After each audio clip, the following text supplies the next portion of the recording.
Hey, we welcome you back to Atlanta to the SEC Media Days. Frank Frangie, Matt Hayes with you. Man, I'm torn. I told Ventrell Miller he was the winner. Yeah, I don't know. But I had not seen Anthony Richardson, who just jumped up with a sweet suit. You're looking sharp. How are you, man? I'm good, man. Just living life, appreciating everything. I appreciate you coming by. Now listen. Do you or Ventrell? I mean, who's got the better suit? Who's got a better look? I'll give it to Ventrell. Okay. Wow. I'll give it to him. That's a team leader. Well, you both look sharp, so you look Appreciate fantastic. that. Hey, how's this been for you? Have you had fun today? What's it been like for definitely. you? Coming into it, I thought it was going to be a lot more serious. I was a little nervous, just to begin with, but just going through everything, it was natural, it was smooth, so I've definitely been having fun. You were up there with Tebow a minute ago. That's 15-15. What was that like? Oh, yeah, that's different. I know a lot of people are going to love that. I know I did. Yeah. So listen, man, this is the first year now where you are the leader of that quarterback room. It's all going to revolve around you now. How does it feel? It's definitely different. A lot of people counting on me. A lot of people looking up to me. So I got to move. I got to move different. My confidence is through the roof. Like I can't lie. I believe in my teammates. I believe in the system. I believe in Coach Napier. I also believe in myself. So I'm just ready to get started. Anthony, there were times last year where you'd take off and run 70 yards, or you'd backflip, or what, and the fans would go crazy. Right. Man, I can't wait to see more of this guy. Yeah. But then you weren't able to. You had the injury. And take me through the journey of last year and what the highs, the lows, and all of it you went through. Definitely last year was a learning experience. I appreciated every moment of it. I'm thankful for Coach Mullen, thankful for Emory, thankful for the whole staff and all my teammates. It was definitely a learning experience for sure because it taught me how to face adversity. Once I was riding high, and eventually I was riding low. I threw 5 interceptions, and within the limited time I did play. So it definitely taught me a lot about the game of football. Also injuries. I've never really dealt with injuries that much, but last year was the first time that I really understood that I needed to take care of my body. Because I didn't necessarily do that in high school because I was just running around, just running through people. Mm-hmm. So I thought that was going to be the same thing once I got to college. But I definitely realized that everybody have the similar skill set, and you got to take care of that body for sure. So is that part of the maturing process you've been talking about? You're no longer AR-15. Is that part of it too? Like, it's time to get serious now. It's time to start playing significant football now. Yeah, definitely. It's not even just about football. It's just about growing as a person. Eventually I want to be a pro. Eventually I'm going to be a pro. So I hear it every day. I got to start acting like it. So that's pretty much been my mindset. Just continue to grow as a person and a player. I'll tell you what was cool is Emory had some struggles. Fans got on him. Man, you defended him. And people wanted you to play, and the take I got from you is, I want to play, but I'm going to defend my guy here. That was cool, I thought. Tell me about your relationship with Emory. That's my brother. A lot of people don't understand what we went throughout that season. Throughout the off season. So I was able to relate to him and feel for him when times were hard. Because it's not hard being a quarterback. I mean, it's not easy being a quarterback. It's not easy being a quarterback for the University of Florida, especially when things aren't going the way you planned for them to go. So just being there for my teammate, my brother, that was pretty much my main concern because before anything, that was my brother and my teammate, so I had to look out for him because I know he would do the same thing for me. So your head coach is now your quarterback's coach. He's now the play caller. You now have an analyst in Ryan O'Hara who is all quarterbacks. How important now is it? You've got guys now working with you specifically on every single part of what you do. Mechanics, dropping back, everything. It's great, because it definitely changes your game. It allows you to focus on the right things, instead of having your mind racing over and over on different things that's basically pointless, So just having those guys there around us to support us and just help us, you can't ask for anything better. Tell me about the guys around you. We saw Shorter, obviously. Mm-hmm. We've seen the players that come back. We haven't seen Montrell Johnson. Right. We haven't seen Pearsall. What should we expect? I hear he's pretty good, by the way. What to expect? Expect explosive offense. I have faith in my guys. I have trust in my guys. We've been working hard this offseason. A lot of people have been diving into the playbook a lot more. Putting in a lot more work because a lot of people have huge goals for themselves this year. And I don't blame them because they're great players. Montrell Johnson, he coming from Louisiana Lafayette with Coach Napier. He's known the system. He's played in the system, so he knows what to expect. He's a great player. He had over 800 rushing yards there as a freshman. So he's going to do his thing. Ricky coming in, bringing some depth and some some experience to the wide receiver room.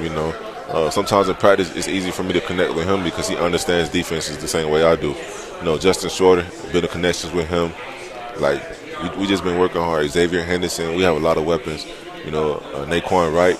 The offensive line, it's just a lot of things that pours into the offense, and I have a lot of faith and trust in my guys. See, that's cool though, because some people think, all right, Richardson's got all this talent, but there's not a lot of talent around him. Well, you don't think so. You seem to think there's a lot of talent. Yeah, definitely.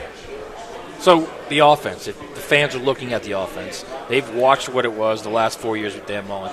Now with Billy Napier, what's the difference between the two? I wouldn't necessarily say there's a difference. It's up to the players to make it a difference. It's up to us to want to buy in. It's up to us to want to trust the process and just take in all the information that we can. It's up to us to want to learn how to play football the way that we should. So the fans, they shouldn't really have anything to worry about because we're working hard and hopefully we can showcase that to them. But there's not really anything. Is it schematically similar? Oh, definitely. Yeah. A lot of RPO, a lot of run, a lot of pass. There's a lot more play action than it was last year, but they're pretty similar. And tempo? Last year we tried to push the tempo, but there were times where Emory and we would be a little hesitant sometimes. I know for myself it was like a confidence thing. Just making protection checks and stuff like that. Tempo was a little off, and we were hindering that. But I feel like I've been working hard. With the O-line.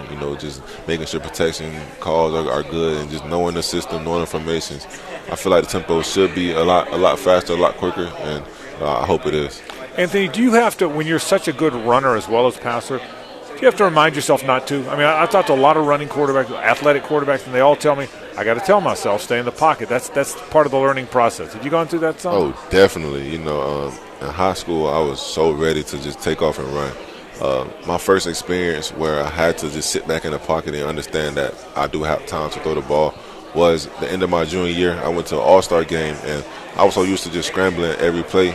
And there was one play I had like 5 seconds to throw the ball, and I'm like, whoa, it's different. I can actually just sit back here and do this. So yeah. I've been battling that battle with myself for a while, but it's all part of the game. Just making smart decisions when it comes to game time. So you've added this all together now to your game. Is it now just confidence? Is it now just going out there and doing it and feeling it, and then this is it. This is what it should be. Oh, definitely. Confidence. I feel like that's been my lowest asset. I've always believed in myself. Like that's a no-brainer, but. There will be times where I'm not as confident as I should when I know what's going on, because I do believe I'm a great player. I do have great abilities, so confidence, I feel like that'll help me in the long run. How much does our friend Denny Thompson know? He's a buddy of the station. He's on our station all the time, by the way. How's Denny? Is he helping you? That's my guy. I've been working with him for years now, like 5 or 6 years. Shout out to him. I've grown a lot because of him. So I'm extremely thankful to have him part of my team. He sure thinks highly of you, too. Here's the reality of this. You've thrown 30-some passes as a college player, somewhere thereabouts. Everybody's talking about Anthony Richardson. There's pressure. I mean, that. I'm not telling you something you don't know. Everybody's talking about you. They have been before you even played. Yet you seem pretty calm, man. I've never met you. I thought you may be you're very calm. You don't seem to be rattled by all this stuff. Tell me about it. Because at the end of the day, it's football. I've been playing football for a long time. I feel like if you let the outside noise get to you, then you won't be able to be yourself. And my biggest thing is always being myself and staying true to who I am. I believe I'm pretty good at football. I've been doing it for a while. The game's going to change, of course, but I'm going to change and adapt as well. So I'm not really into all the hype and all that stuff. I just try to get better every day. So listen, man, before we let you go, I don't want to put any pressure on you, but Denny literally looked me in the face and said, Ant's going to have a giant season. What are your thoughts on that? That's the plan. I've been working hard. I've been building up my confidence. I've been becoming a better leader. I've definitely been working hard. I've been enjoying life a lot more, appreciating everything because things have been changing for me, and I don't take it for granted, So that's the plan for me to have a big season, and I hope it happens. As the guy who grew up in Gainesville, how important would it be to be the guy that brings the Gators back? It's like a story, If you put on a movie and that was the story and it happened, everybody will love that movie. So just growing up in Gainesville, you know, it definitely means a lot, you know, putting on that orange and blue with that Gator logo on the side of your helmet, because a lot of people looking up to you, a lot of people counting on you to make things great, you know. So there's no pressure, but there's a lot riding on me, and I hope I can fulfill everything for everyone. Anthony Richardson, quarterback for the University of Florida. It's a pleasure to meet you. I've heard so much about you. Can't wait to watch you play. Thanks for stopping by. Yes, sir. Thank you.